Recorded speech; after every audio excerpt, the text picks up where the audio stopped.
السلام علیکم ورحمۃ اللہ۔ پیارے بھائی، آپ نے ویڈیو بھیجی ہے علامہ ڈاکٹر طاہر القادری کی، پیغمبروں کا وسیلہ واسطہ دینا، وہ چاہے حضور نبی کریم علیہ الصلوۃ والسلام کا واسطہ وسیلہ ہو یا آپ سے پہلے حضرات انبیاء علیہ السلام کا واسطہ وسیلہ دینا دعا میں اللہ سبحانہ و تعالیٰ کو، تو اس کے حوالے سے علامہ ڈاکٹر طاہر القادری یہ روایت پیش کرتے ہیں کہ نبی علیہ السلام نے اپنا وسیلہ دیا، اپنے سے پہلے انبیاء علیہ السلام کا وسیلہ پیش کیا۔ آقا علیہ السلام لا نبی محمد مصطفیٰ کا وسیلہ ایہا مدخلہا، اور آگے وَوَسِّعْ عَلَيْهَا مدخلہا، اس کی قبر کو اس پر وسیع کر دے بے حق کے نبی کا، تجھے تیرے نبی محمد مصطفیٰ کا وسیلہ۔ آقا علیہ السلام دعا کر رہے ہیں، فرمایا وَسِّعْ عَلَيْهَا مدخلہا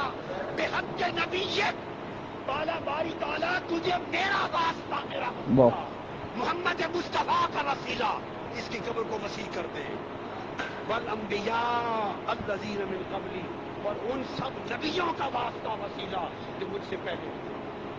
علامہ ڈاکٹر طاہر القادری جس حدیث کا حوالہ دے رہے ہیں بحق کی نبی جی کا، والانبیاء الذین من قبلی فإنک ارحم الراحمین، یہ روایت المعجم الاوسط میں 189 نمبر پر ہے،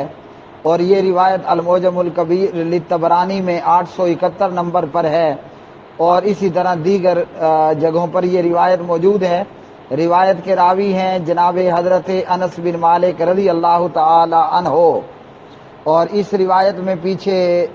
جناب سفیان الثوری ہیں جو کہ مدلس ہیں، اور آگے ان سے روایت کر رہے ہیں۔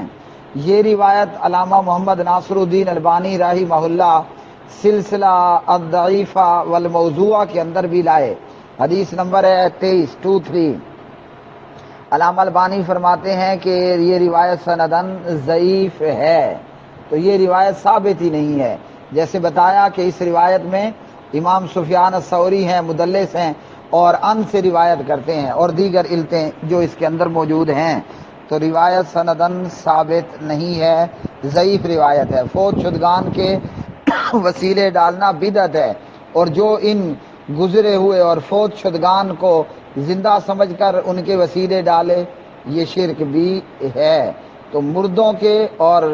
فوت شدگان کے وسیلے ڈالنا حرام ہے،